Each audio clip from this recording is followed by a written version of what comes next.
Oui, c'est des toilines TQ5 تا دي وين تبوسكي غتاوي غيوذ قوذم ذا شحال سلامي وكناتي تعدي تي كيو 5 اثني فضد واسيس ديون مسناو ديون دو حريش ون اللي نا طاس تموت مية فعليا نغمل لان سنتينا غود بندرا وكين ديون يلحون كان يلحوا وتلاس دمغناس وداغن يتكاد قسطنت متيران دار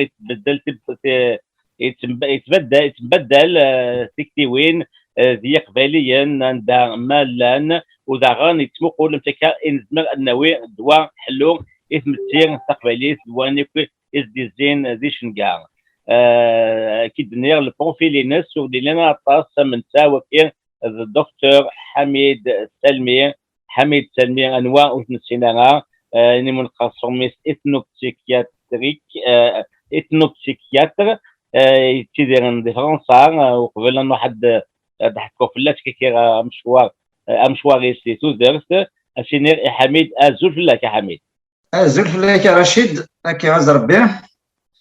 Donc voilà, je suis un spécialiste en ethnopsychiatrie sans être un médecin. Donc voilà pour clarifier les choses. Mais l'ethnopsychiatrie, c'est aussi une discipline de soins et de recherche. Voilà.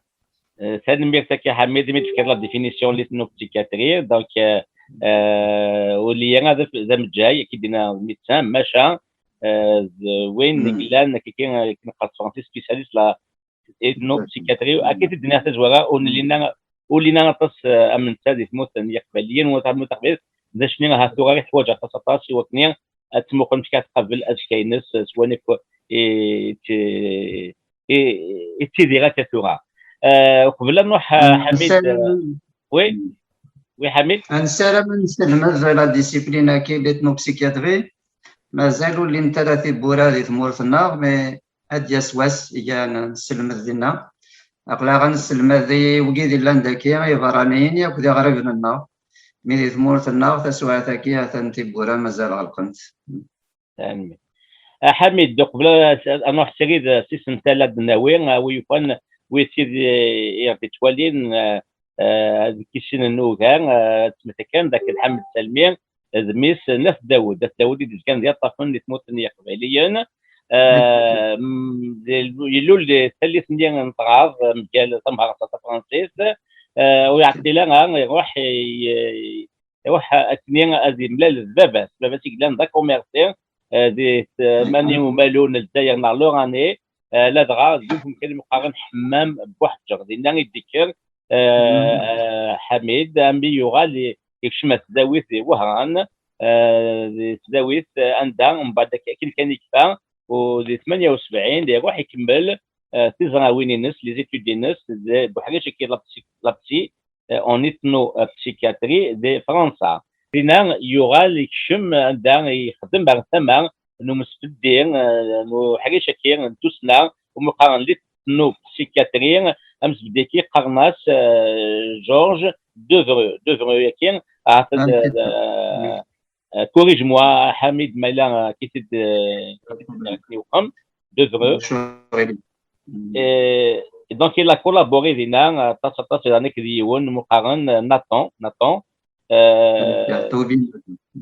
très bien dernier il y aura تاكي تلمون تاتيك بحري شكل دغا اين يشد سيغاريفن دواغاونسن مشيت تيديران ذي وشولين غاريفن تاسيك خدمونا ذي فلاسن دا شكيت الجانب داني مقارن الشيعه يتوسن دي فرنسا اسم لوردر دو ميريت ناسيونال المندوق دي شيس نراكي يكشدن غاريفن دارني وكين داين يشدنك ليكون الخدمات ماشا تمغنس دارني حميد سلمي تيزيك كسمي جوها فرنسا يتنضح غف بالي غف مزيق غف ماكيت سوماتا 78 طاسيك خدمك لي زاسوسياسيون القبائليين طاسي نزماون يمقا حنا نجملا دي فرنسا ميغا روح كان ينوذا فلاسان دا نشتكيك نهضر كي تسقسيو مزارو حميد مولا شغيليف اني دميلا يوقمني كي دنيا اشو زعما في درنو نيغونشتا ايوا كما كني جرز إلها كالصغار غادي تداويتنا لونيفرسيتي باري 8 شحال السنين Oui, الصغار غنمزرو يمازيغن الصغار غن لا بسيكولوجيا كديتنا بسيكياتري voilà. Donc, c'est un complément. Donc, il a des الماء دي صغار ضعني دي تداويت نتاري 8 كي تدينا أما التمازيغ أما دوين يخدم هكا لا بسيكولوجي كابيل. حميد أسمتي كان أمزوارو مولا شاغليف تولات كي تدنير تموتني قبايليا تنطر مليح مليح لا دغا ثاقا غايا كين ماشي ديوت تيدنحكو ويفان ثورا اسمح كنت القايت تدي وانت كتي لي غزيف 99 حريشان نبدو كان حريشان مزوارو اندا نحبس وكني نكمل خاطر ماشي دايني سهلا في اليوم ديال الدويت اشكو اقاص الحوايج اقلان النظر فوالا ترى من زغاد نوات حميد سلمي مشواري سيتو درت او يفان ترى نروح سريد تسنت مزوارو ذو الاخرى وكنا نفهم متكا يديك شم تستنى كثار على الايديولوجي كي السلفيزم راه تموت قباليا لا دغا يمكن زمان ان تحبس ايوا كنا نفهم شكل وانت تغيون امتشيني ازمنا دي السام دي تزواغايا وكنا نفهم دا شو هما هذه الكار ارضا نتغوسيوين اذلس طغرما الدين اكل تسنى كثار فرانسيس كولتور سيفيليزاسيون ريليجيون اي ايديولوجي سمعنا عبد الحميد هكا هكا كي قال الحال رشيد زمراد نزوير سيد لس رشيد لا كولتور. La culture, c'est comme un cercle qui délimite Tawinas, le dedans, le dehors. Aïni lan vara, aïni lan dakhal. Nukni nithnia. Nek nitsa. Nukni wiyad. Et la psyché, elle a besoin d'avoir ce dedans, dehors, le je, nous. Le je se forme, se structure dans un nous. Et le nous-nir, c'est quoi? Il est constitué de plusieurs cercles concentriques, superposés les uns sur les autres. Si on veut les décortiquer, dans la réalité, ils se donnent tous ensemble, mais pour les décortiquer, on peut les séparer. Il y a le système linguistique qui détermine un dedans et un dehors, le dedans de la langue et ceux qui ne la parlent pas. Les Grecs, les barbares, ça a commencé avec la langue. Donc, il y a le système qui est linguistique, qui est extrêmement, bien sûr, qui est le plus, quand on ouvre la bouche, c'est ça qui s'entend. La première, quand on est en contact avec ceux qui ne parlent pas la langue. Il y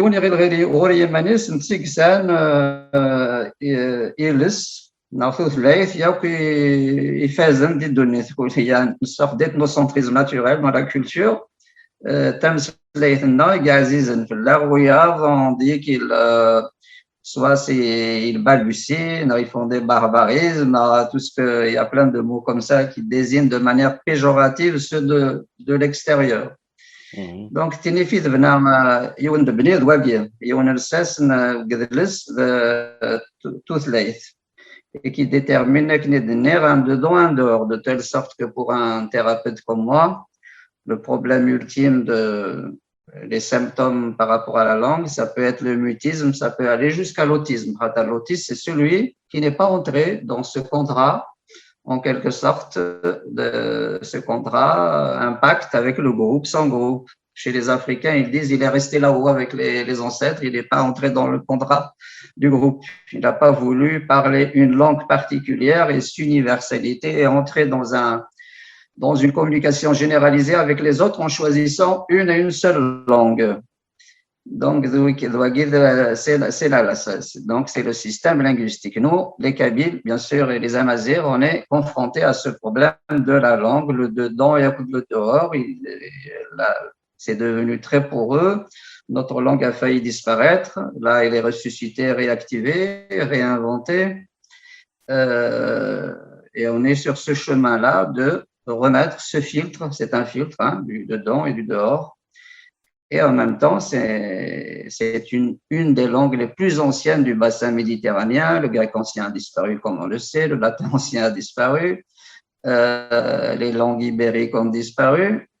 Aujourd'hui, au sein du bassin méditerranéen, la langue la plus ancienne, c'est le berbère. Donc, on peut apporter notre contribution parce que certainement aussi qu'il y a plein de recherches à faire et que cette langue a des liens avec d'autres langues plus anciennes. En tous les cas, c'est à la fois une façon de refabriquer notre identité, une façon de contribuer à l'universel via notre langue. Après la langue, il y a le système que tu connais, surtout quand on est migrant, le système culinaire. Le système culinaire, il détermine un dedans aussi par rapport à un dehors, c'est-à-dire le goût et le dégoût. Et c'est important, évidemment, que le système culinaire aussi soit, bien sûr, il emprunte, mais il y a un filtre et chacun a un goût. Donc, tout le monde raconte le couscous de sa maman ou de sa grand-mère ou de ses ancêtres ou tel plat de telle région. Chacun a au fond de lui vraiment dans ses papiers gustatifs, il a sa culture via donc la nourriture, via le système culinaire qui est basé aussi sur un système philosophique, le salé, le fade, le pimenté, enfin toutes le froid, le chaud, etc. Et c'est à l'intérieur de nous, ce système culinaire. Et les migrants que nous sommes, pour retrouver notre monde, c'est via le système culinaire, parce que c'est une métaphore lui-même de la culture, parce qu'on met à l'intérieur de soi, comme on met la langue de manière psychique à l'intérieur de soi. Là, c'est des nutriments, c'est des choses palpables qu'on met à l'intérieur de nous, le cru, le cuit, etc. Avec toute sa philosophie, on le met à l'intérieur de nous, il nous habite. Donc, on est habité par ce système culinaire et on l'habite comme pour tous les autres éléments. Et quand on change le système culinaire d'un groupe, eh ben, il est déculturé, donc il perd ses bases et on a affaire à l'obésité, à l'anorexie. Ça aussi, c'est des symptômes qui montrent une atteinte par rapport au système culinaire. Wow. C'est-à-dire que le système culinaire a été vraiment envahi de manière, il a perdu ses filtres, les gens ont été envahis par d'autres goûts, d'autres. Donc là, je ne parle pas encore une fois des emprunts et du métissage, etc., qui est toujours, bien sûr, qui fait partie de chaque culture. Ensuite, on a le système de parenté, à qui on appartient. Donc nous, on appartenait à un lignage, à une famille, ensuite à un clan, ensuite un quartier, à Drôme, ensuite un village. Plusieurs villages forment une tribu, plusieurs tribus forment une confédération. Et notre système berbère et kabyle a été atteint également. Parce que la première chose qu'ont fait les colonisateurs, ils ont porté atteinte via le fameux décret du Senatus Consulte à la tribu, parce qu'ils savaient que notre force résidait dans la tribu. Donc, le système de filiation, donc le système de parenté de filiation, c'est pour que l'enfant se situe à qui il appartient. Et beaucoup de problèmes chez les enfants de migrants viennent de cette disparition, de ce sentiment de perte par rapport à la filiation. J'appartiens à qui, la nommée ou la lignée maternelle, lignée paternelle, quel groupe, etc. Et dans les mariages mixtes aussi peut se poser, bien sûr, à qui j'appartiens. Et c'est la question, par exemple, en Occident, la moins perçue par les spécialistes, à qui j'appartiens. Ici, c'est la notion de citoyen, de sujet, d'entrée de jeu, il est universel. Et selon le fameux credo cartésien, je pense donc je suis. Donc, c'est là où les gens aussi se perdent quand ils sont en rupture de filiation. Et c'est mon travail aussi, en tant que clinicien, de réactiver ces filiations, de voir le transgénérationnel, l'ancêtre fondateur, Wikilen. À qui tu appartiens. Dans certaines tribus, dans certaines ethnies en Afrique, on dit tu es pétri par qui, comme une poterie. D'autres disent tu es l'œil de qui. Mais en tous les cas, c'est une nécessité absolue pour la psyché d'appartenir à un groupe. Si on n'appartient plus à un groupe, on est un individu au sens vraiment strict du terme, c'est-à-dire sans lien, sans filiation. On est comme quelqu'un qui flotte. Et là aussi, c'est mon travail de réaffilier les gens à leurs ancêtres mythiques ou des ancêtres réels ou des fictions, des généalogies fictives aussi, comme les marabouts, etc. donc ça, qui prétendent venir d'ailleurs, mais c'était une construction, une fabrication. Donc nous, chaque village, chaque tribu, chaque confédération, elle a un ancêtre fondateur. Amnekini, je viens de Aïd Daoud, l'ancêtre fondateur, Baba Oudris, et ensuite on va plus loin, c'est Jedi Mengele, etc. Donc à l'échelle de la tribu, c'est Jedi Mengele. Donc on appartient à ces ancêtres fondateurs, il y a des cultes, il y a des choses qui sont faites. Et je réactive, quand c'est toujours fonctionnel et que c'est vivant, je réactive précisément le salafisme, il intervient exactement à ce niveau-là. Il casse l'affiliation. Tu n'appartiens plus à ta tribu, à tes ancêtres fondateurs, tu appartiens à d'autres qui sont en Orient. Et évidemment, les enfants, précisément, qui sont en rupture de lien, ben, très vite, ils sont attirés. Hein. Il y a une appétence, une attirance. Un enfant sur le seuil qui n'est ni dedans ni dehors, il est rattrapé par une proposition de filiation. Et, tu viens de tel pays, de tel, etc.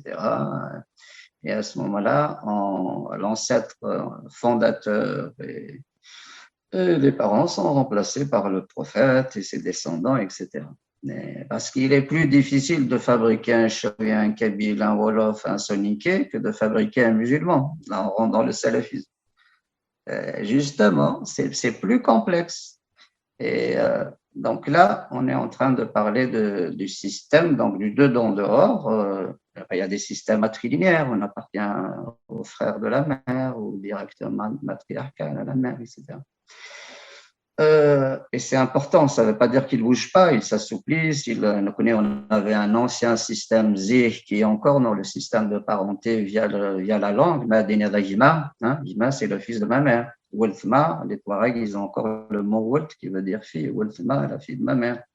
Mais c'est surimposé avant le monothéisme, c'est surimposé à l'échelle de la Méditerranée, le patriarcat.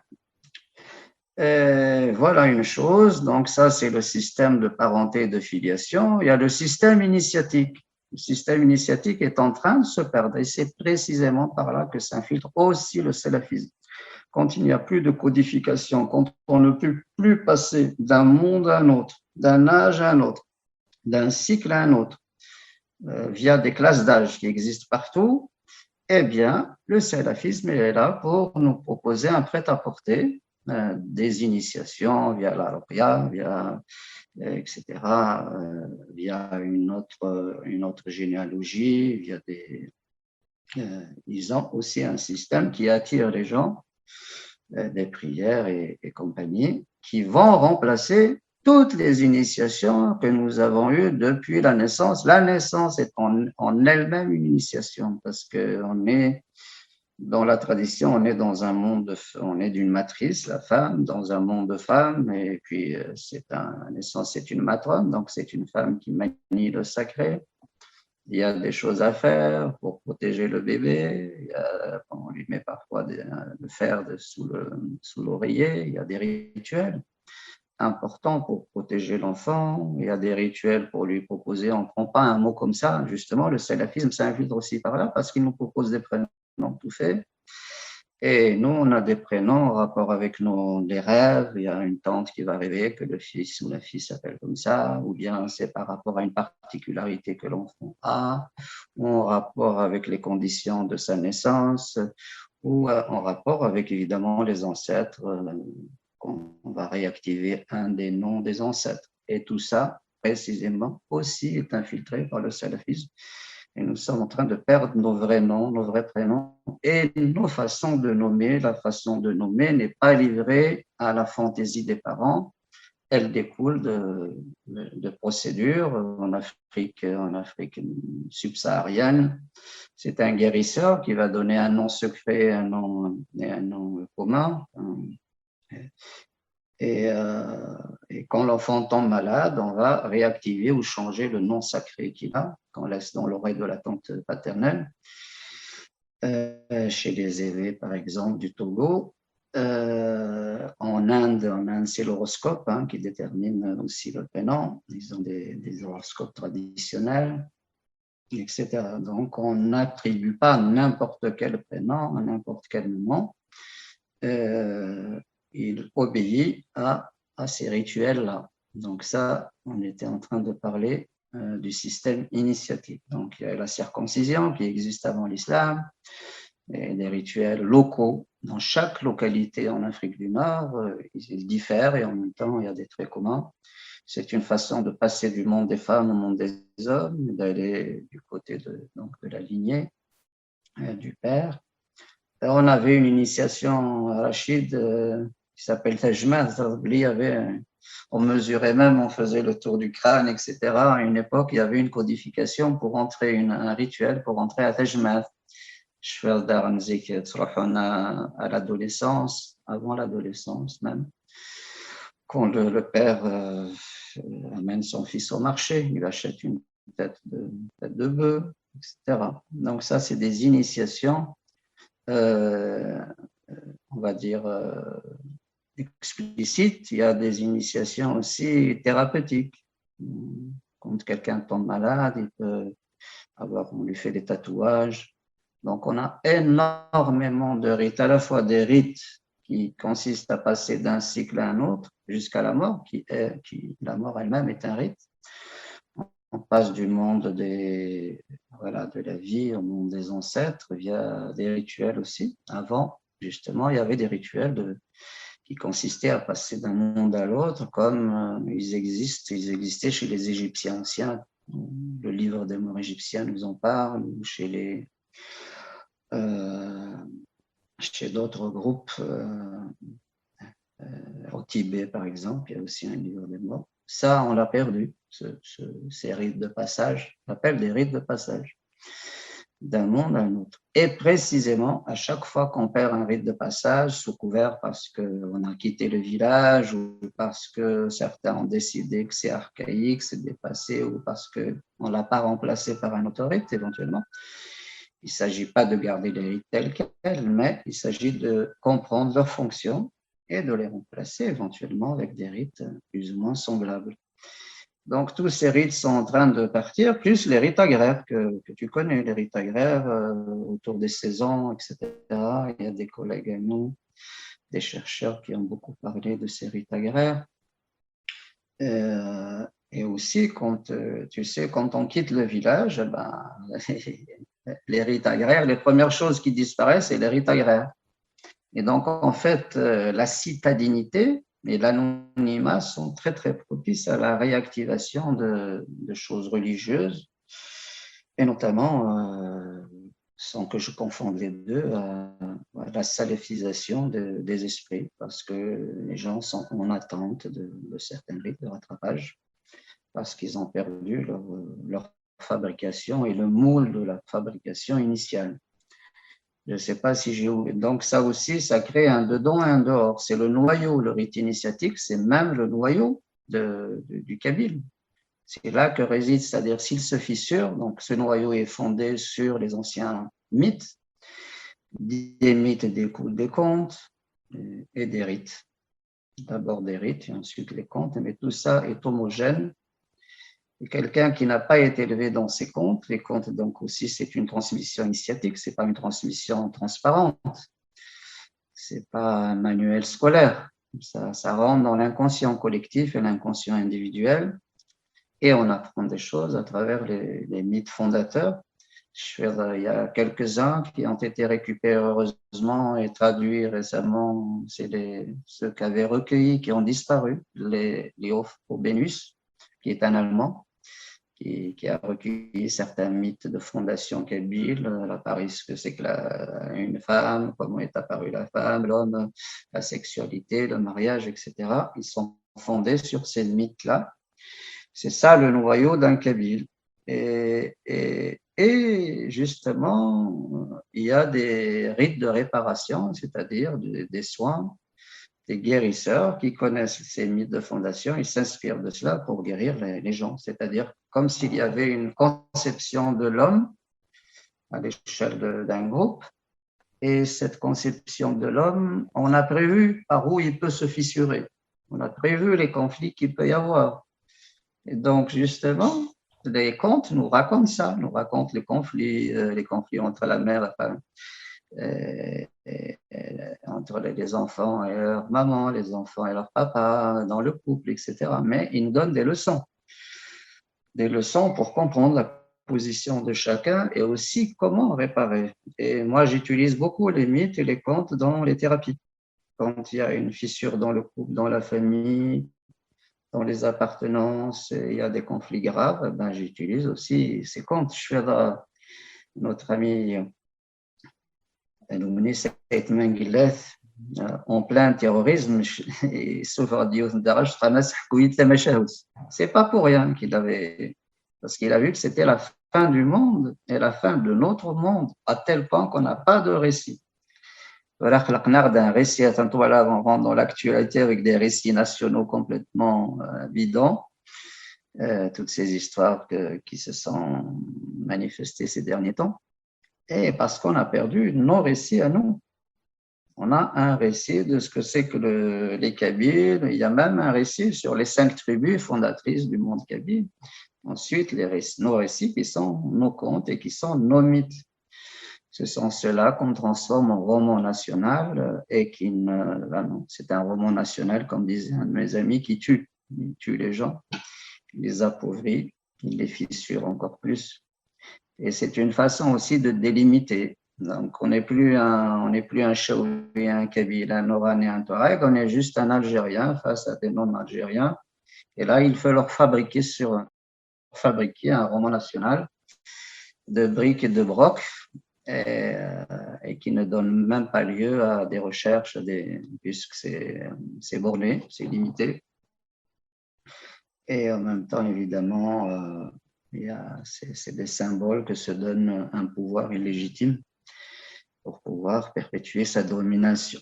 Donc là, on était autour des rites initiatiques. Ça, c'est très, très important. Ces rites-là, je sais qu'il y a un problème. Les modernistes, ils parlent d'archaïsme, ils veulent aussi balayer ça, mais ils ne se rendent pas compte que si la table rase, là, c'est celle qui prépare, que ce soit fait de manière volontaire ou que ce soit fait de manière involontaire, via l'exode rural, via la perte de nos matrices de sens, des matrices culturelles, eh bien, quand on est comme ça, on est prêt à être phagocyté par n'importe quelle personne qui passe, qui nous dit, voilà, je vais t'offrir des rites initiatiques, une généalogie, un système culinaire, n'est-ce pas? Et on va changer de nom aussi, parce qu'on leur change les noms.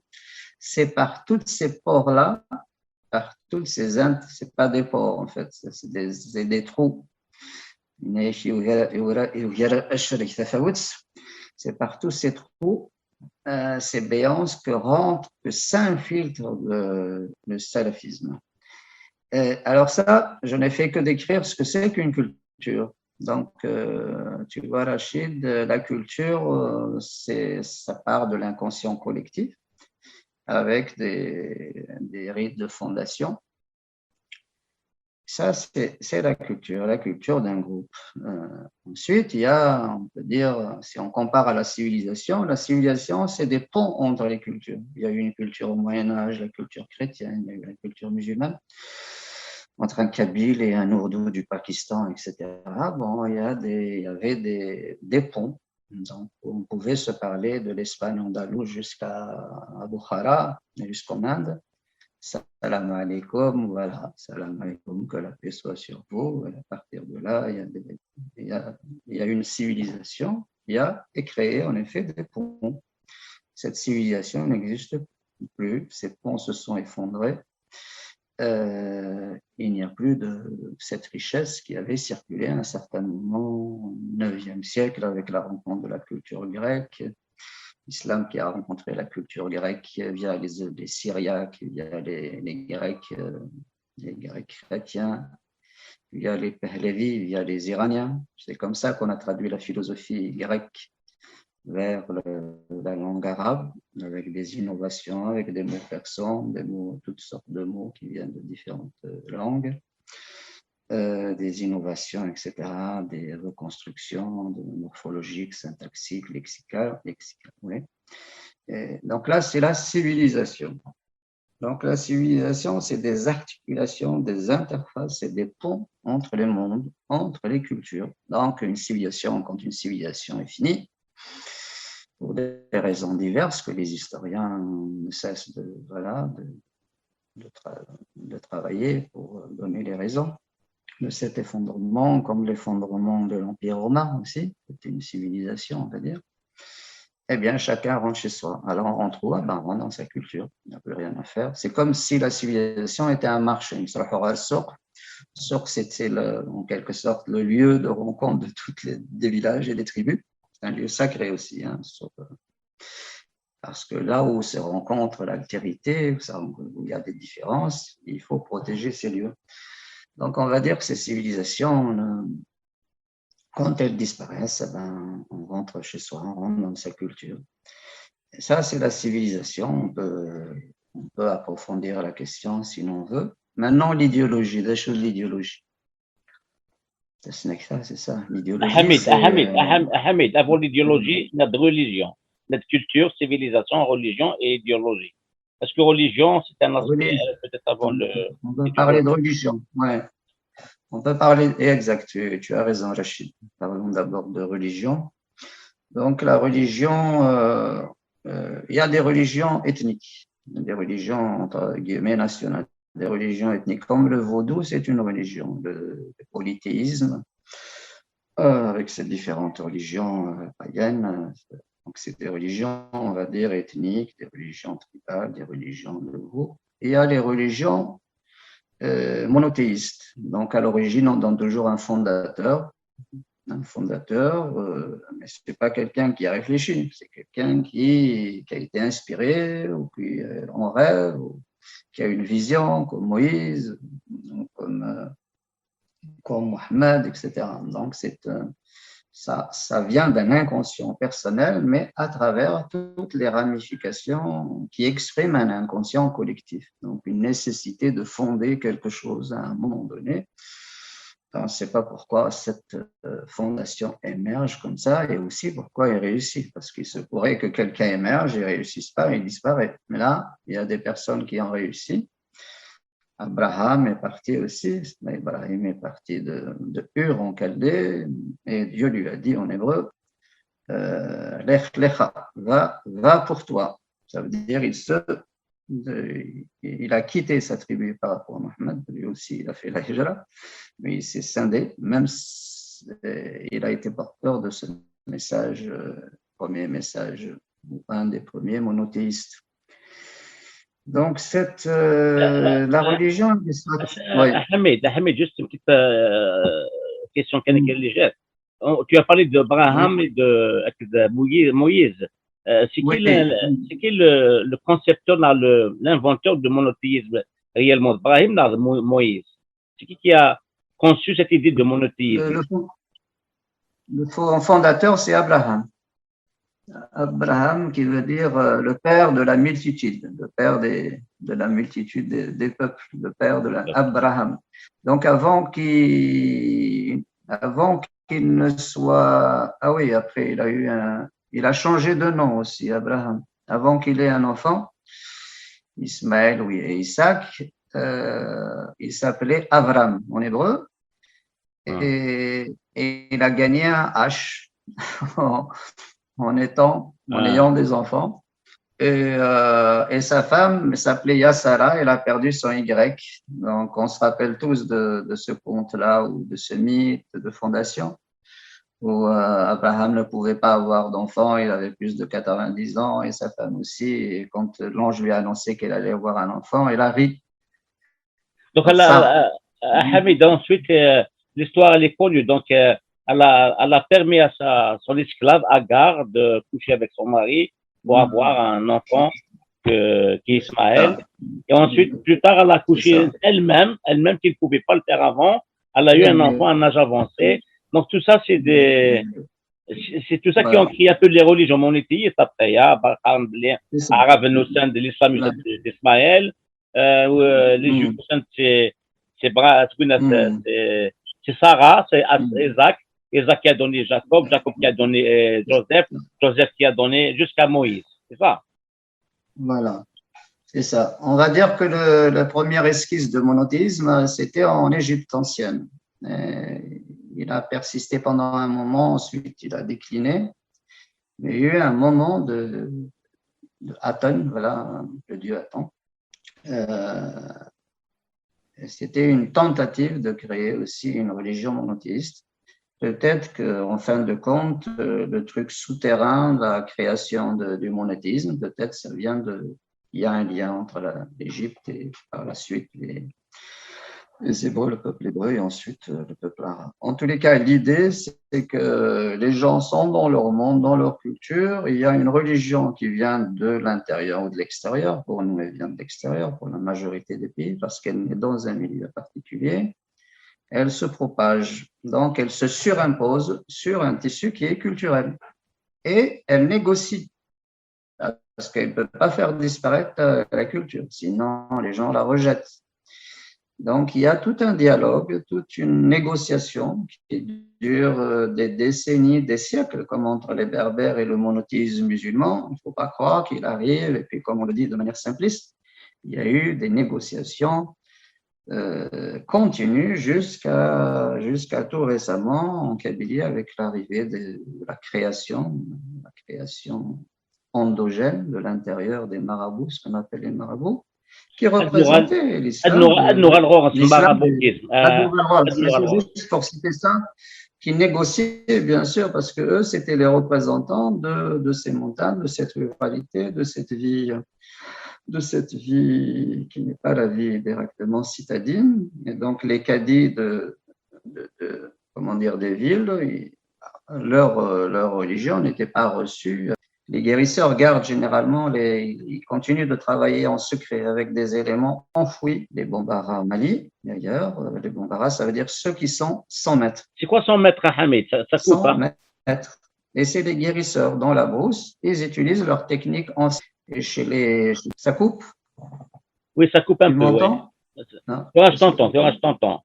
La connexion est instable. Vas-y. Ça coupe.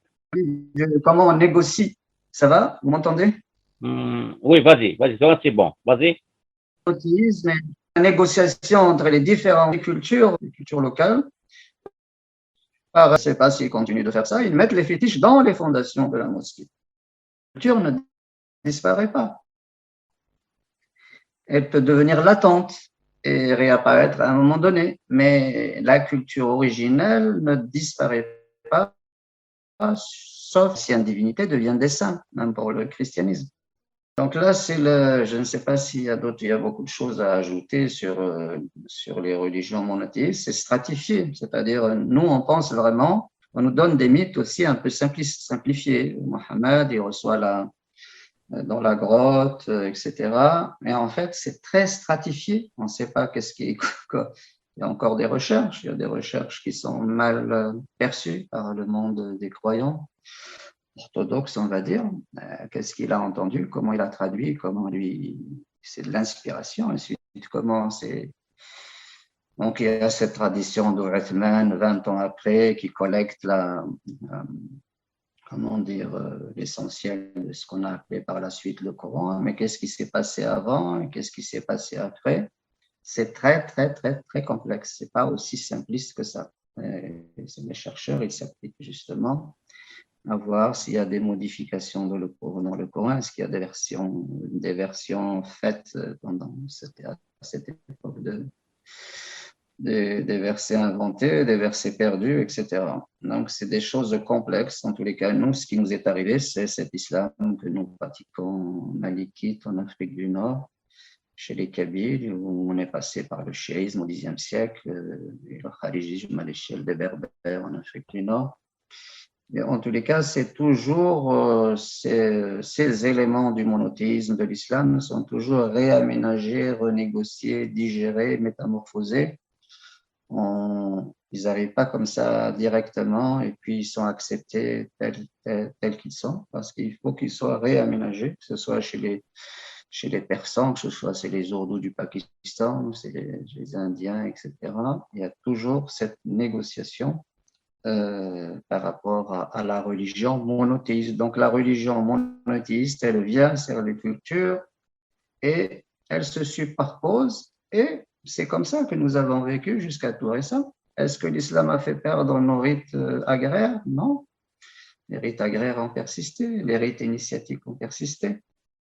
Bien sûr qu'il y a probablement d'autres choses qui sont perdues, mais en tous les cas, jusqu'à récemment, on a réussi à créer une cohérence entre le monde des croyants monothéistes, notre paganisme local, c'est la modernité et ce dont on parle aujourd'hui, le salafisme, qui sont en train d'attaquer ces fondements de manière différente. Je ne sais pas si tu veux poser des questions sur la religion, d'autres. C'est bon. Alors, on l'idéologie. C'est bon, voilà, on peut dire ça comme ça.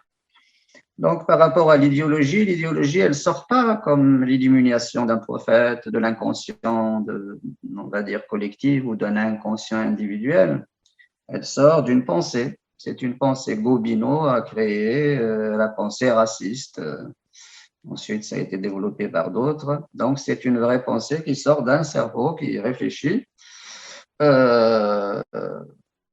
et qui est en rapport avec des nécessités aussi, ou des appels à dominer d'autres peuples, ou à les libérer aussi. Donc, ça peut être des idéologies régressives, ça peut être des idéologies fanatiques, ça peut être des idéologies de table rase, comme l'était à un moment donné le bolchevisme, qui a il a voulu éradiquer la chrétienté avant lui. Ça peut être de l'idéologie progressiste, comme le féminisme actuel, et d'autres, et puis l'écologie. Ça peut être l'idéologie, contient aussi une part d'idéologie. Donc en fait, l'idéologie n'a pas la même vigueur, évidemment, qu'une religion, qu'une culture, mais elle est circonstancielle, elle est contextuelle et elle peut apporter soit une énergie nouvelle, comme elle peut bloquer un groupe. Elle peut être utilisée comme l'idéologie de la civilisation, hein, mission civilisatrice, le progrès, c'est une idéologie ici. Elle a été utilisée contre les peuples du Sud, qui venaient de l'Occident. Le marxisme a pu être utilisé en positif ou en négatif, selon les contextes et les lieux. Et donc, c'est ça l'idéologie. Et il faut faire attention, le salafisme est une idéologie, c'est pas un illuminé, c'est des œuvres qui ont été écrites, notamment Hassan al-Banna et Sayyid Qutb. C'était des écrits, on peut revenir dessus. Non, ça attire des gens. Ça attire des gens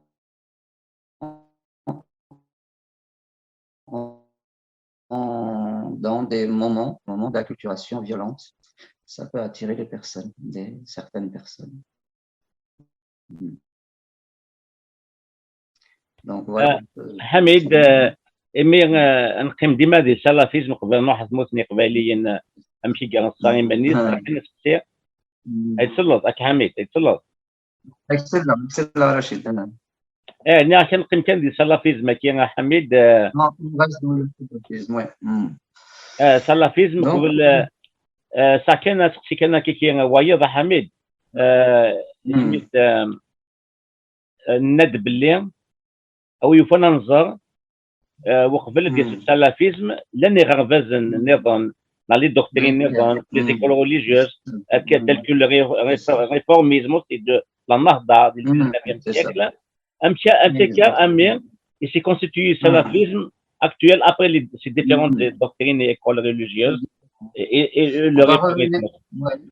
Donc on peut revenir en arrière. Donc il y a eu la fondation, on va dire, de l'islam, ensuite avec tous ses sédiments. Et donc l'islam a rencontré au 9e siècle la pensée grecque.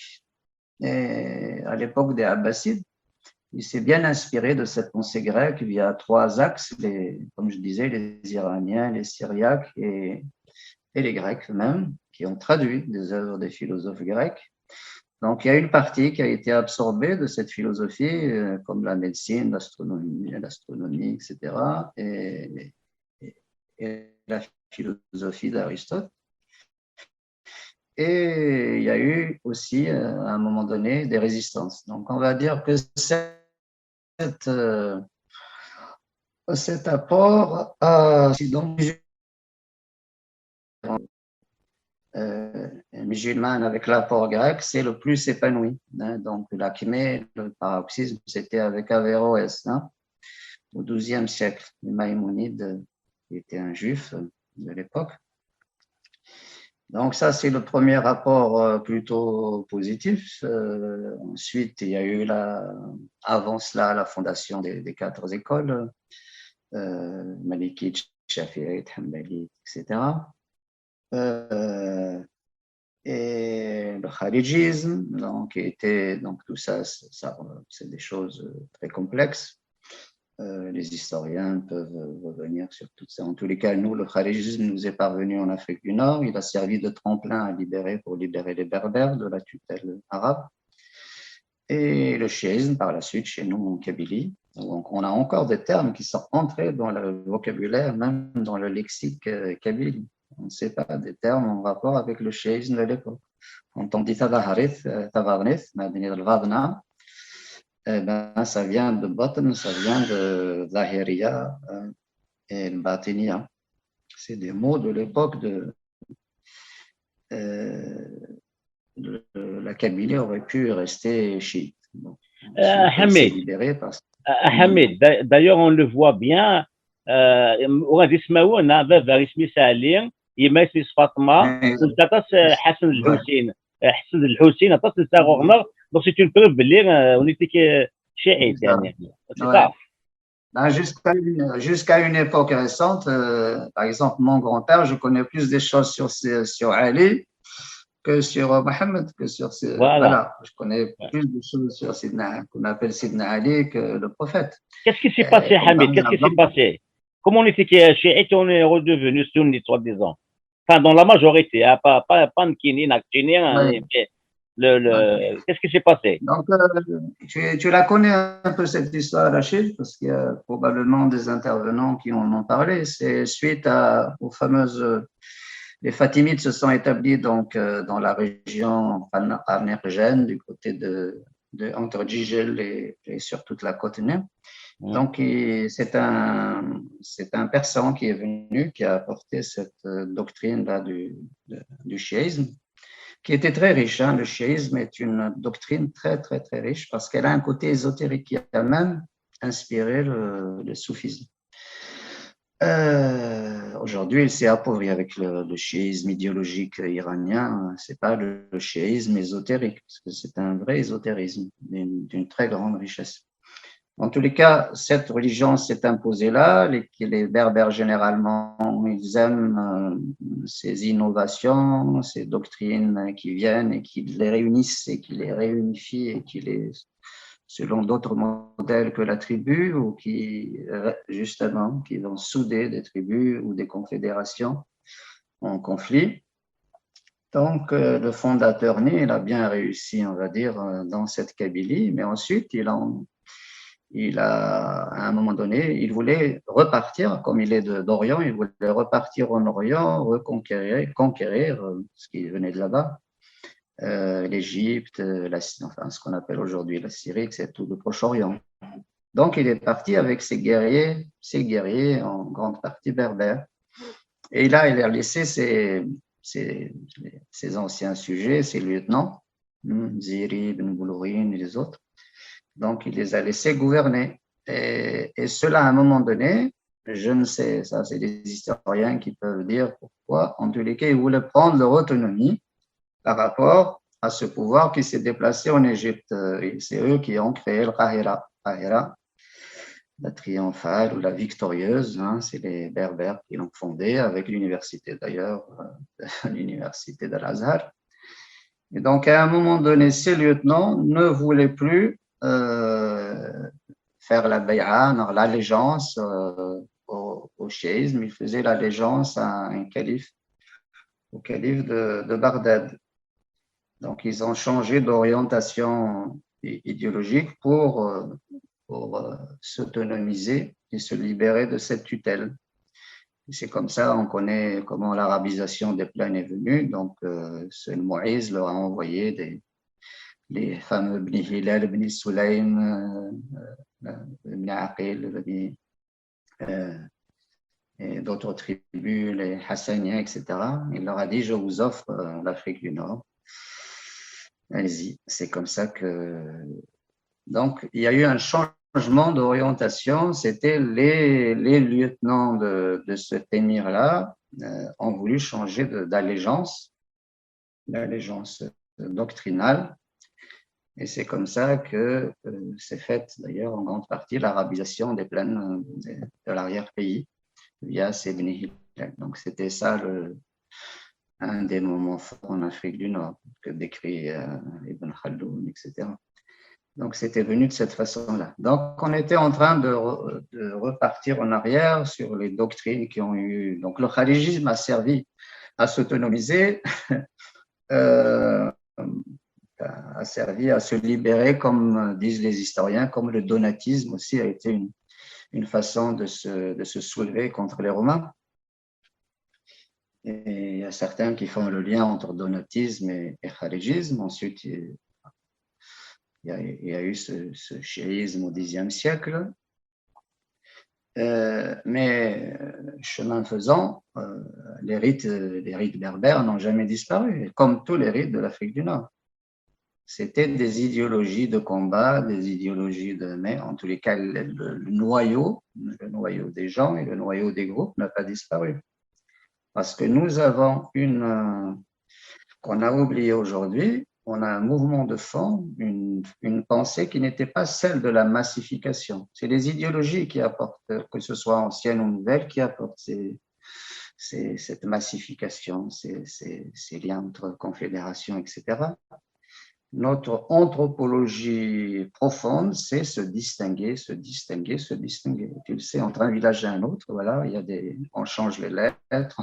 Dans mon village, on ne prononce pas le aïn. Juste à côté, il parle avec le aïn.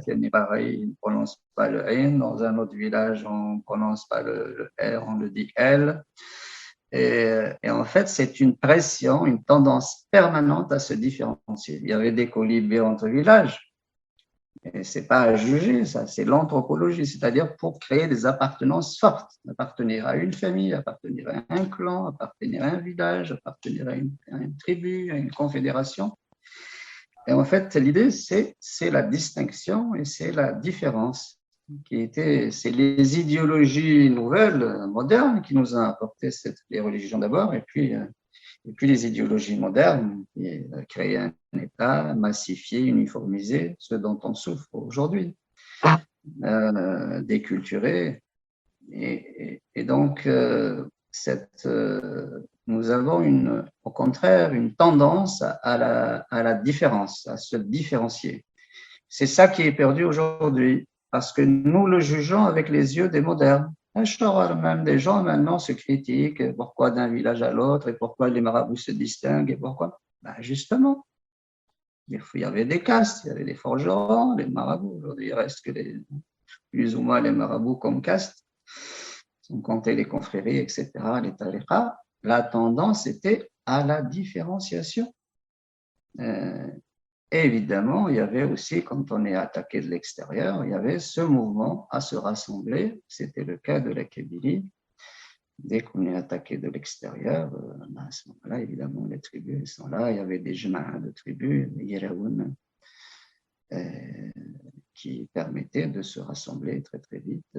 Mais en temps ordinaire, la tendance était à se différencier. Et ça, on l'a oublié, c'est-à-dire à Ouargla, il y a quelque temps, c'est-à-dire il y a quelques décennies, on mangeait le chien. C'est leur trait distinctif, c'était un sacrifice. Dans certaines régions de Kabylie, tu as dû en entendre parler, Rachid, il y avait l'hospitalité qu'on appelle esquimau. Et chaque région avait véritablement ses rites. Et quand on ne les célébrait plus, par exemple, c'est là où il y a la stérilité, il n'y a plus de fécondité, il y a les guerres, etc. On attribuait ça à Aujourd'hui, on a massifié les choses et on attribue ça directement à des trucs comme l'islam, on va dire, parce qu'on n'obéit pas au président. En fait, en souterrain, c'était les rites qui n'étaient pas pratiqués dans telle ou telle région, dans tel ou tel village, dans tel ou tel. On avait, Rachid, la façon de nous différencier allait jusqu'à ce qu'on appelle, là on l'a oublié aussi, Tera. Chaque famille ou chaque clan avait sa Tera, ou Lilaq,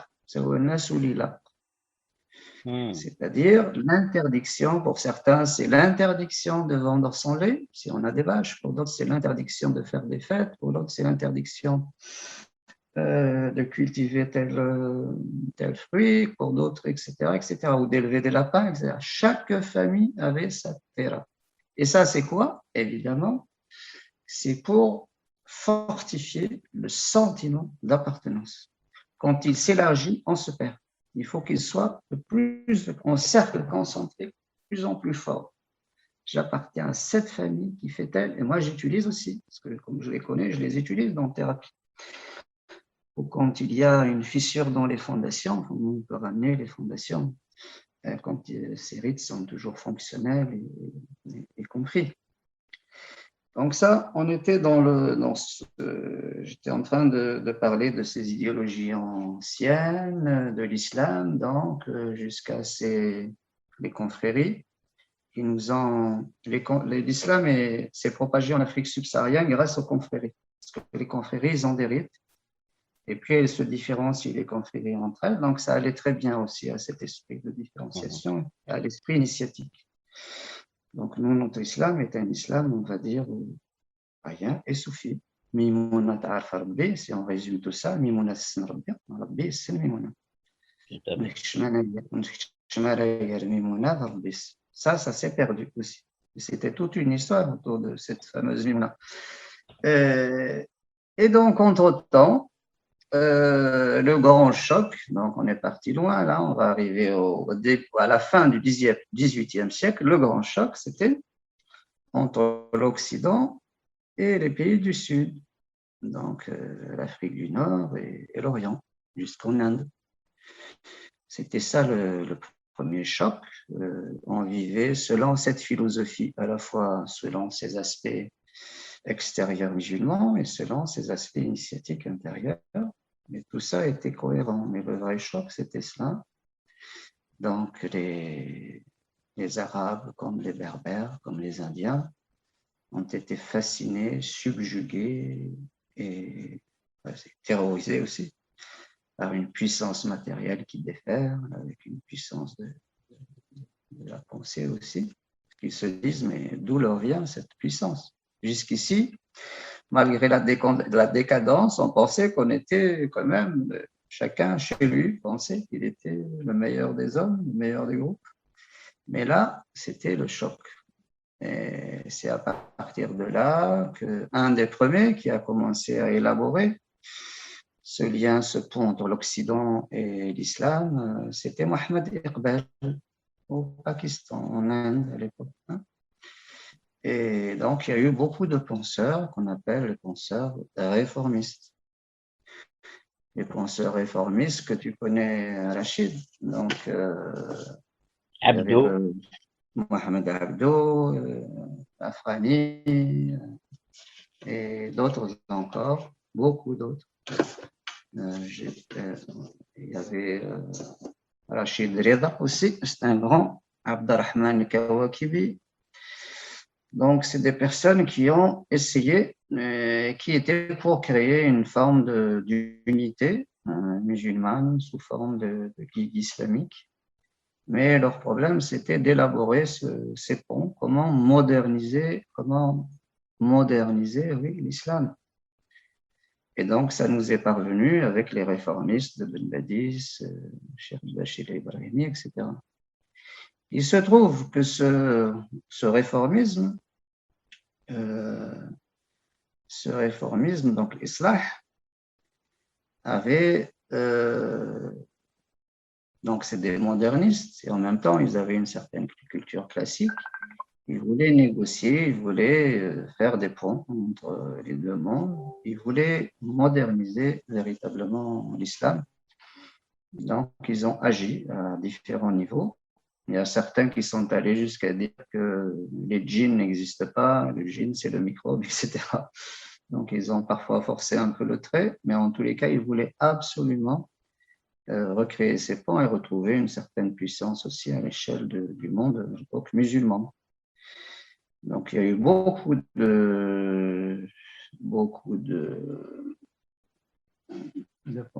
d'essayistes, de penseurs, et c'était l'époque de Renan, Ernest Renan, qui disait que l'islam n'est pas... Donc, Ernest Renan avait aussi des personnes qui discutaient avec lui, comme Jamal Din Afani, Mohamed Abdou, où il disait l'islam ne peut pas supporter la rationalité. Et donc, il y a eu tout cet apport, mais il se trouve que cet apport-là, quand il est arrivé en Afrique du Nord, mais il était déjà comme ça dans son essence, les gens se disaient, ces penseurs-là, notre manque de modernité, notre manque de puissance est dû à toutes ces traditions, précisément.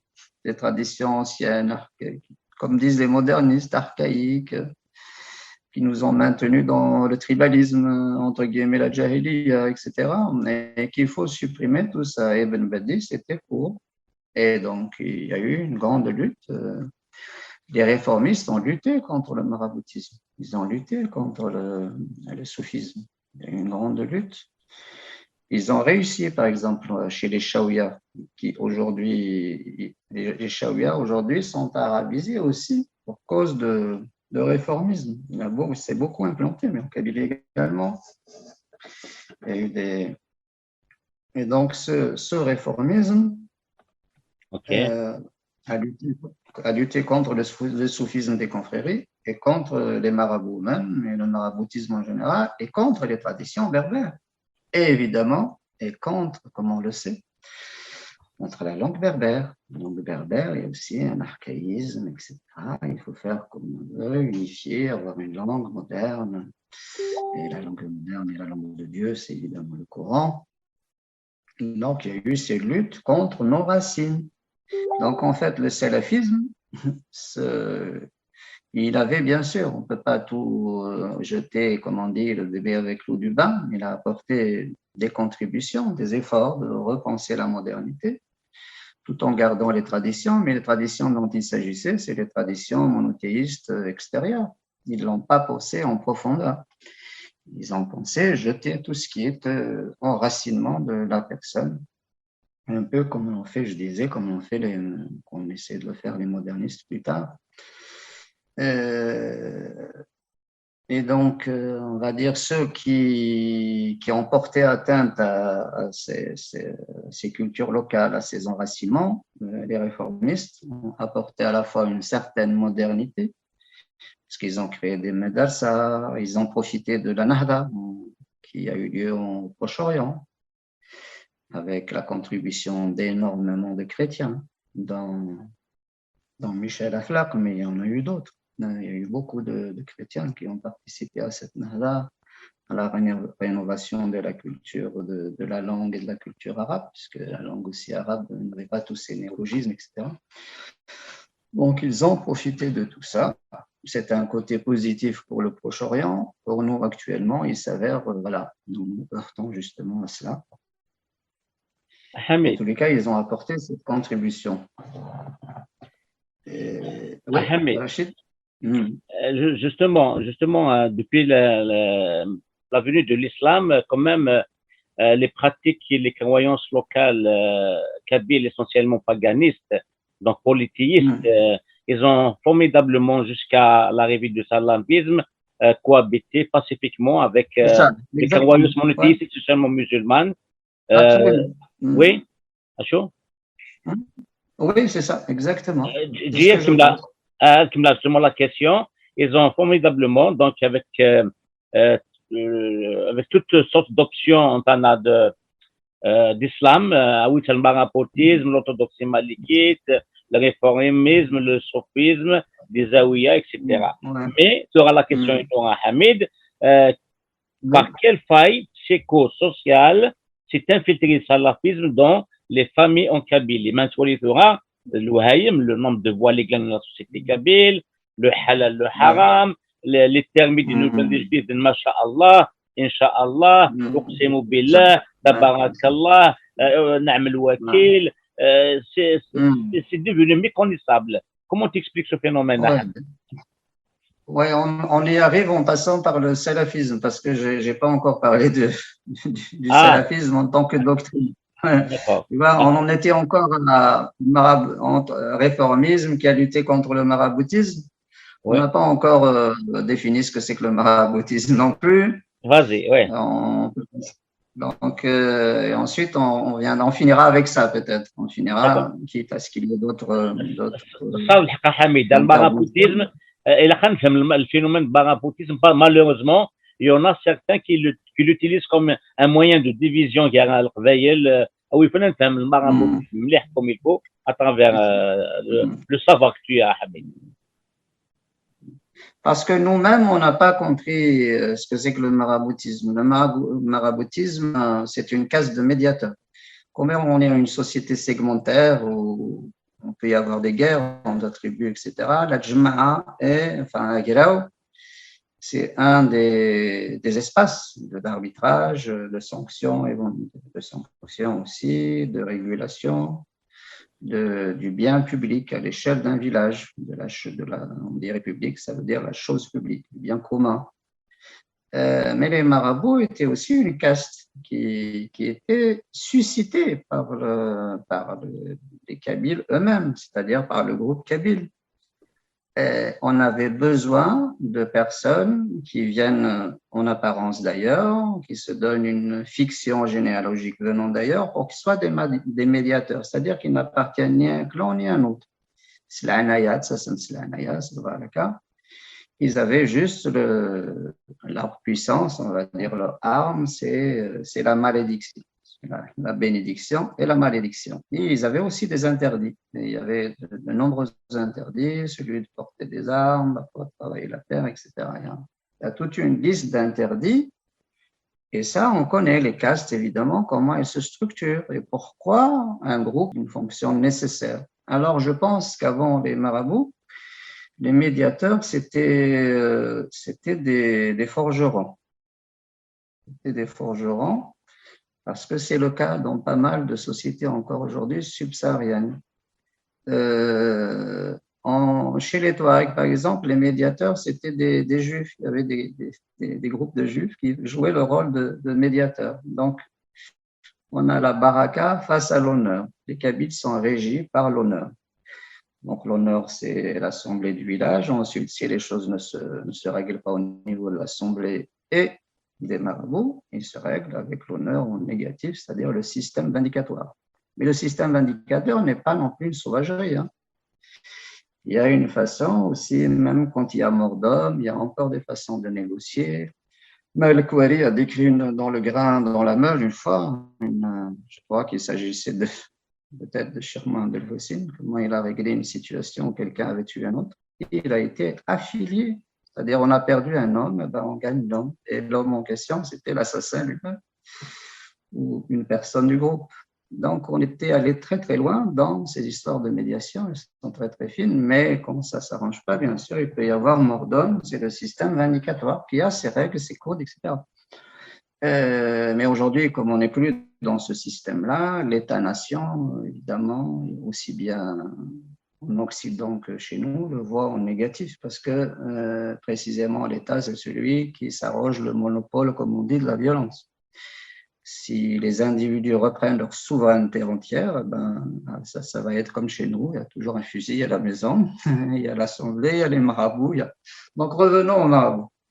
Donc les marabouts est une caste qui est suscitée de l'intérieur. Il se pourrait que quelqu'un soit vu... quelqu'un va dire je t'ai vu à la Mecque ou lui-même prétendant qu'il était à la Mecque de manière ésotérique bien sûr. Et à ce moment-là, on va dire bon, il a une place particulière. Il va être peut-être le fondateur il va prendre une femme dans le groupe, mais il va fonder. Il se peut qu'il vienne de l'extérieur. On dit que les Almoravides, viennent de Saqi al-Hamra, les Almoravides, mais tous les marabouts ne viennent pas de Saqi al-Hamra. Donc, après la défaite des Almoravides face aux Almohades, qui sont tous les deux des empires qui ont fondé des empires berbères, donc ces Almoravides se sont dispersés, ils ont demandé la Hanaya dans certaines montagnes, certains sont venus, et c'était juste à l'époque où les Hilaliens arrivaient. Donc c'est les Almohades d'ailleurs, juste après les Almoravides, qui ont battu les tribus hilaliennes à Sétif. C'est une date très connue par les historiens. Et donc, je disais, cette histoire de caste. Les castes sont à la fois révérées, méprisées, respectées selon les besoins des uns et des autres, selon les moments, mais en tous les cas, c'est leur caractéristique. Mais la caste des marabouts kabyles est une caste qui est générée par le groupe des Kabyles. Ils sont endogames pour ne pas être partie prenante des uns et des autres. Ils ne peuvent pas se marier avec les autres Kabyles. Ils les ont appelés Kabyles pour dire radicalement, on vient d'ailleurs. Et en même temps, c'est une façon pour les Kabyles, comme c'est une société en elle-même endogame, de créer une sorte d'interdiction d'endogamie. Avec cela, on ne se marie pas. Ça existe en Afrique, pareil, en Afrique subsaharienne, il y a on appelle des familles ou des ethnies à plaisanterie. Les Bozo, pour les Bambara, c'est une ethnie à plaisanterie. Quand on rencontre un Bozo, on blague, on rigole avec lui, etc. En Inde, en Amérique du Nord aussi, chez certains Indiens, groupes indiens, amérindiens, il y a aussi des familles. Georges Devereux était dans une famille où il devait plaisanter avec, il a été adopté, on va dire, symboliquement par cette famille, mais il devait plaisanter avec sa belle-mère. Un jour, sa belle-mère lui a reproché, il lui dit « Georges, tu ne plaisantes pas assez avec moi ». Donc, il y a des personnes avec qui on peut se marier, des personnes avec qui on peut plaisanter mais pas se marier, etc., avec qui on peut manger mais pas se marier, comme les juifs, pour les musulmans, etc. Donc, c'est une caste et aujourd'hui, on se pose des questions, on a traduit tout ça en termes modernistes, la shutaka, l'égalité et ceci, ces archaïsmes, qu'est-ce que… Non, on a perdu le sens de la fonction, le sens de l'histoire. Et, Rachid, si on perd nos marabouts, et bien sûr, ils vont être récupérés par les autres, bien sûr. Ils sont là, précisément, les États, comme ils l'ont fait à l'échelle des Arabes, de ce qu'il a appelé les Arabes, les Kabyles, etc., divisé, donc le pouvoir algérien aussi, bon, il dit c'est très bien, ça tombe bien. C'est à nous d'empêcher des puissances extérieures de manipuler nos différences. Nous sommes différents et semblables, nous sommes différents et complémentaires. Donc, ça doit, comment dire, s'intégrer dans cette idée différente et complémentaire, et c'est une fonction. Et j'aurais aimé que les marabouts actuels puissent, fonction de négocier l'islam extérieur et l'islam intérieur au Kabyle, de continuer dans ce travail-là. Il se trouve qu'ils ont perdu une des fonctions qu'ils avaient, à savoir, c'est eux qui disposaient de l'écriture. Mais c'est une écriture qu'ils utilisaient même pour guérir. C'est une écriture qu'on absorbait via les talismans. C'était des guérisseurs aussi, puisqu'ils négociaient avec d'autres mondes, avec les djinns, avec des entités. Donc, parmi eux, il y avait des guérisseurs, parmi eux, il y avait des médiateurs. Et d'ailleurs, dans la filiation des marabouts, quand ils ont un sajara, comme ça se fait au Maroc, mais au Maroc, il y a d'autres marabouts locaux. Ils ne sont pas d'obédience chérifienne. En tous les cas, on ne retient dans la fameuse sajara, l'arbre généalogique, que ceux qui ont réussi leur travail de médiation. C'est ça qui les rendait illustres, etc. Quand ils ont réussi le travail de médiation entre les familles, entre les groupes, etc. Donc, ils sont là pour cela et j'espère que certains de leurs enfants vont continuer ce travail, comme le travail de recherche à l'échelle de l'islam, comme l'a fait Harkoun, qui n'est pas un marabout, comme mon travail que je fais. Je suis d'origine de forgeron, donc je ne suis pas non plus marabout, mais j'ai bien compris cette caste-là, et qui, sauf si on déconsidère tout ce qui était ancien. Et à ce moment-là, c'est nos ennemis qui vont utiliser ce qu'on appelle, nous, archaïque, dépassé, puis avec jugement, sévérité, expulsion, etc. Eh bien, c'est les ennemis qui vont en profiter. À nous de réintégrer nos différences, à nous de faire jouer leurs fonctions à tous ceux qui sont établis et générés par la société kabyle elle-même, la société kabyle berbère elle-même. Bien, Hamid, je connais Et beaucoup de la donc, nouvelle génération des marabouts. Attention, de quel est c'est l'islam. Donc, comment ils peuvent jouer ce rôle? exact, oui, c'est vrai. Même C'est Mouhia, vrai. il décide. Même Mouhia, il décide. Mouhia. J'ai des amis aussi, effectivement, autour de nous. Les plus anti-marabouts, c'est les marabouts même, parce qu'il y a eu cette confusion. Non, parce qu'il y a eu cette confusion. Leur fiction généalogique qui permettait de les extraire à la société ambiante, à la société segmentaire pour jouer le rôle le rôle de médiateur, ils l'ont pensé comme étant une arnaque ou peut-être une vérité. On descend, ils ne descendent pas ni du prophète, ni de, si c'est une descendance, c'est une descendance spirituelle. Ça n'a rien à voir avec, subitement, tous les historiens ont décrit tout ce nombre de gens shérifs et le nombre de rois aussi, qui ont essayé de se fabriquer cette filiation-là parce qu'elle, aujourd'hui, évidemment, la pression de l'arabisation et puis le fait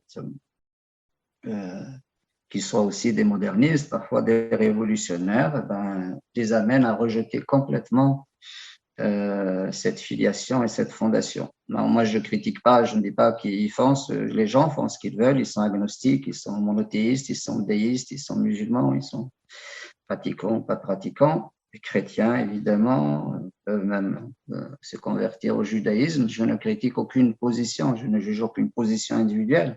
Je parle de l'histoire et je parle de ce qui peut être productif chez nous. Aujourd'hui, ce qui n'est pas, c'est ce qui est, comme disent aujourd'hui les sociologues, contre-productif, c'est de stigmatiser les différences, de les stigmatiser. Ensuite, Ouais. Évidemment, c'est les adversaires et les ennemis qui vont s'en saisir.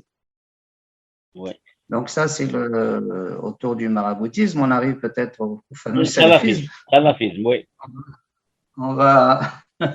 Et c'est avec ça qu'on va finir la première partie. Moula Charili Hamid, voilà, on va finir cette première partie avec le salafisme, parce que la deuxième partie, c'est les solutions voilà. et les mesures préventives. Qu'est-ce qu'il convient de faire? Ça, voilà. Voilà. Texahal Rachid, exactement. Ouais. Donc voilà, donc on a parlé du réformisme, comment lui-même a attaqué le soufisme, le maraboutisme, qui sont un des sous-bassements de la culture, niveau culture, de la culture des Berbères et de l'Afrique du Nord. Mm-hmm. Ensuite, le salafisme est venu sur ce chemin du réformisme. Est venu via des relais, je ne sais pas si Rachid Reda, il y a un des relais du réformisme vers les réformistes aussi ont parlé des salafs, hein. Ils disaient on revient aux ancêtres, mais en empruntant la modernité. Là, c'était un effort, en fait, on va dire, d'islamiser la modernité. Pas de moderniser l'islam, mais d'islamiser la modernité. Ah, mais ils ont fait un coup de force. Mais c'est venu de gens, des essayistes, des gens qui ont essayé de penser à leur façon. Qu'est-ce qu'ils ont fait comme coup de force? Parce que ça, c'est important qu'on le comprenne. Sinon, on ne comprend pas comment les gens sont attirés par le salafisme. Le coup de force, ils ont inversé la notion de djihad. Pas de djihad, la notion de jahiliya. La jahiliya. Donc, la jahiliya n'est pas quelque chose qui se situe dans l'histoire et qu'on a dépassé, etc. Non, la jahiliya, c'est maintenant et c'est à l'échelle de l'univers. C'est ça qu'a fait Hassan al-Banna ici. C'est à l'échelle du monde entier aujourd'hui, c'est-à-dire le monde est envahi par le matérialisme, le marxisme athée, etc. Et puis par des pouvoirs locaux et des groupes, même musulmans, même les musulmans, sont dans la Jahiliya face à un autre concept qu'il a appelé Hikmiya. Et Hikmiya, c'est un des attributs de Dieu. Donc, il a opposé ces deux. Il dit, comment dire, c'est Dieu qui doit. Donc, on voit maintenant comment le salafisme a ses débuts chez nous avec Ali ibn Hajj et compagnie. C'est cette hikmia, c'est-à-dire c'est Dieu qui doit commander, c'est Dieu. Donc, et le Coran Constitution vient de là. La jahiliya face à la hikmia. La hikmia est un attribut de Dieu, donc c'est lui qui doit régner. Et à travers, bien sûr, le Coran, et je ne sais pas comment après le Coran est interprété par eux, mais en tous les cas, le coup de force, c'est celui-là, c'est de dire, et donc, ils ont emprunté, puisqu'on est en plein quand même 20e siècle, et ils ont emprunté aussi au marxisme. Et oui, même le chiisme a emprunté au marxisme. Ils le rejettent, bien sûr, mais ils empruntent certains de ces. Ils ont traduit ce combat, enfin cette pensée en idéologie de combat. C'est-à-dire maintenant, il faut prendre le pouvoir, soit de force, si on ne réussit pas, c'est la hijra ou takfir. Takfir, c'est-à-dire on se met à l'extérieur de la communauté des mécréants. C'est-à-dire maintenant, tout le monde est mécréant. Il n'y a plus comme avant les soufis, tout le monde est mécréant, sauf eux. Et donc, ils disaient que s'il y a une idée, donc ça, ils l'ont emprunté au maximum, s'il y a une idée, il faut, comme disait l'autre, la faire circuler, la jeter dans la masse, et la masse va la reprendre. Et les masses, mais ces masses, il faut les instruire, il faut les. Donc, certains aujourd'hui le font de manière, ils ont réussi ou pas, mais d'autres disent, mais c'est le mot, on va les avoir à l'usure. Et donc, c'est ça leur politique aujourd'hui, à rachat des compagnies, si on arrive jusqu'à ce qui se passe aujourd'hui, on ne peut pas. Leur matrice, leur pensée matricielle est fondée sur ce couple Jahiliya, c'est-à-dire le monde entier est mécréant, et que ce matérialisme-là doit disparaître, et qu'on doit évidemment réactiver les ancêtres pieux, etc. C'est ça le nouveau salafisme, pas le salaf des réformistes islahia, mais c'est le salaf des salafistes actuels avec différentes branches. Mais en tous les cas, c'est ça qui est à l'intérieur d'eux, et donc évidemment, ça peut attirer des gens, c'est des gens qui en ont marre du matérialisme, ouais, peuvent dire, bah voilà, en plus c'est une idéologie de combat, ça peut être piétiste, juste on s'excommunie, donc c'est le takfir ou l'hijra, mais ça peut être une idéologie de combat à un certain moment quand on le peut, via les armes, etc. Mais si on ne peut pas, on va faire un travail de fond, un travail justement éducatif, jusqu'à la clinique même avec la ruqya, hein, jusqu'à la ruqya, je l'ai décrit souvent, j'en ai parlé souvent dans mes posts sur Facebook, comment elle a réussi à... Les gens vont aller se former de l'Indonésie jusqu'au Maroc, ils ont des bourses, ils se forment à Médine, à la Mecque, et ils reviennent avec la ferme intention de détruire leur monde, c'est-à-dire de détruire tous les guérisseurs. Et aujourd'hui, il y a une confusion incroyable entre c'est-à-dire même nos techniques avec les talismans, avec les voyants, Timsensin, etc. Tout ça, on le met dans le même sac que la lauréat. Hein, on dit ça, tout ça, c'est des superstitions. Le fameux mot superstition, il commence par super, qu'on a emprunté à la France. Tout ça, c'est des superstitions. Et donc, quand on a perdu, ils détruisent d'abord la branche sur laquelle on est assis, nos fondations, et ensuite ils instillent à la fois leur technique thérapeutique, la ruqya. Une amie m'a dit que dans son village, dans une région berbère au Maroc, il y avait, quand elle y vivait là-bas, il y a une quinzaine d'années ou une vingtaine d'années, il y avait plein de guérisseurs avec différentes techniques. Il ne reste plus, ces techniques ont disparu. Il n'y a que la ruqya. Il n'y a que la ruqya en termes de guérison, même en termes de terminologie qui est dernière. اقسم بالله ما شاء الله الحمد لله كي دومين au détriment de ما يبغى ربي سميت Unzra Beer, etc. Alhamdoulilah, il a pris la place de Unzra Beer, Maïvra Beer, Dmis, Inch'Allah, etc. Donc, alors, les fameux les compagnies sont dues encore à autre chose qui a été détruit, c'est-à-dire le libre arbitre. Le libre arbitre et l'individualité, on va dire la personne profondément. Donc, c'est dû au chaos, à l'arbitraire politique. Évidemment, tu vas aller chercher un papier, on ne te le donne pas. Inch'Allah, Inch'Allah. C'est dû à l'arbitraire. C'est deux versants. Il y a deux les gens. Le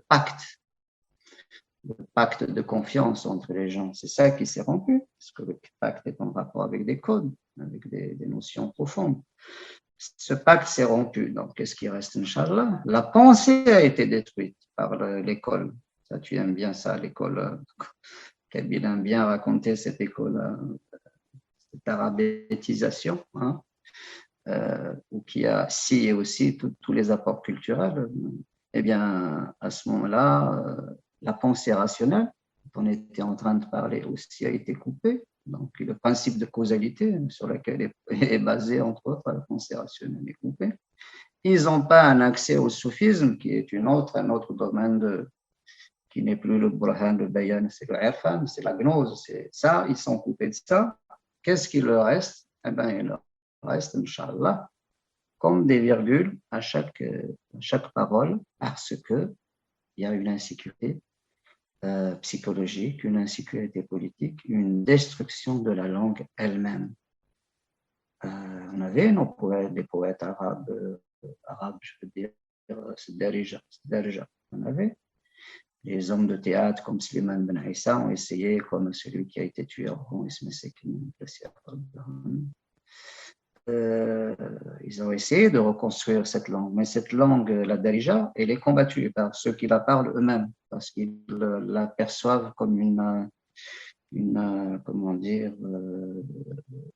une destruction de l'arabe classique lui-même, alors que, évidemment, l'arabe parlé, c'est des différents dialectes qui sont venus éventuellement de l'Est et qui ont rencontré le substrat berbère, le substrat arménien, le substrat égyptien, etc., le syriaque et autres. Et ce n'est pas une langue dégénérée. Donc, ils pensent qu'ils parlent une langue dégénérée. L'école arabe est en définitive ce que l'école a détruit, on parle peu, mais elle a détruit la capacité de penser, de se penser, la capacité de penser le lien, la capacité, et ça a commencé d'ailleurs, on va terminer par ça avant de rendre une fois, Rachid, à l'époque où je vivais en Algérie, donc dans les fin des années 70, ça a démarré avant, les sciences humaines étaient l'ethnologie notamment, puisqu'elle parle précisément de qui nous sommes, même si les anciens œuvres ethnologiques étaient teintées d'idéologie colonialiste, mais il n'empêche qu'ils ont fait un effort énorme. Donc, l'ethnologie était considérée comme science coloniale, pas pour réfléchir à une nouvelle ethnologie, non, pour faire disparaître d'abord nos traces, hein. Et comme tu sais, la plupart des Kabyles ont fait tout un détour par la science, puisqu'il y avait l'arabisation des sciences humaines, de la littérature. Et ensuite, ils sont revenus au français pour faire de la linguistique berbère, pour faire de l'anthropologie, etc. C'est pour dire qu'ils ont cassé la capacité à se penser et la capacité à penser le groupe. J'ai parlé au début, le système linguistique, le système de parenté, le système culinaire, le système initiatique, on n'a plus la possibilité de les penser, sinon en empruntant massivement à l'Occident ces instruments et en les posant comme ça de manière toute externe. Ce n'est pas des vrais emprunts, ce n'est pas un travail de métissage qui est fait, c'est de l'amalgame. Et donc aujourd'hui, comme je l'ai écrit une fois sur un post, on a perdu des milliers de chercheurs en sciences humaines, de l'archéologie jusqu'à la psychologie, en passant par l'anthropologie. On les a perdus comment? Pas dans la réalité, mais de manière, on va dire, fictive. On n'a pas permis à ces chercheurs d'émerger. Donc, de nous aider à nous penser nous-mêmes et à faire ce travail que les réformistes ont essayé de faire à leur façon, etc. Que, depuis le début, si on se réfère à l'islam, comment l'islam était aussi à la Grèce, etc., à la pensée grecque, ce travail de se repenser, comme je te l'ai dit une fois au téléphone, Rachid, récemment, au niveau de la philosophie, parce que c'est ça qui tient l'ensemble, c'est la philosophie. L'anthropologie, etc., c'est la philosophie qui les tient ensemble, toutes les sciences humaines. Eh bien, on n'a pas eu d'essayistes comme ces 10 du concert de la Nahda et même des penseurs du salafisme. On est réduit aujourd'hui en Kabylie, on est réduit à qui? À Mouloud Mamri et à Mohamed Alkoun. Mohamed Arkoun, qu'on n'a pas d'ailleurs. Il y a très peu de personnes qui l'ont lu. De son vivant, j'en ai parlé plusieurs fois. Moi-même, je le fréquentais, je participais à des colloques avec lui. J'ai attiré l'attention. Maintenant, pour eux, c'est de l'islam, voilà. Alors qu'il contient des pépites, il contient des instruments pour se penser aujourd'hui, même en tant que berbère, en tant que kabyle. Il y a Shafir, Mohamed Shafir en Maroc, un peu Azid, Ahmed donc Azid. on a très peu. Ouais, voilà. Et en fait, bien sûr, on a des linguistes éminents, on a des chercheurs dans différentes disciplines, mais on n'a pas la base philosophique pour aller plus loin. Donc, Youss Adli qui essaie qui fait un peu dans la pensée, d'établir la pensée kabyle. Exactement. Oui, il y a pas mal de personnes, oui, absolument, ce qui est un ami aussi. Oui, absolument. Donc, il y a des personnes qui, c'est-à-dire eux, ils essaient de faire quelque chose via l'histoire ou via l'ethnologie, via l'anthropologie, via la linguistique. Là, le travail à faire, c'est un travail en profondeur et qui relie toutes ces disciplines. La linguistique, l'histoire, l'ethnologie, l'anthropologie. Donc, ces essayistes-là, on les a pas, on les a eus. Il y a d'autres, il y a un qui vient de disparaître, un Tunisien, et je l'ai lu, il y a des Kabyles qui lui rendent hommage, mais lui-même, je l'ai lu dans les années 70, il a dit on ne peut rien faire avec la berbérité. Et oui, et à l'époque, on n'était pas encore dans les années 80. Hein. Darida, c'est Darida. Oui. Darida. Ça s'appelle Jait. Okay. Ouais, il est mort récemment. Et donc, mais lui, il a fait un effort aussi il a fait son essai, le devenir, il a écrit ce livre à l'époque, le devenir arabo-musulman. Il y a un certain aussi Jabri qui est au Maroc, il y a l'Ahbabi qui essaye.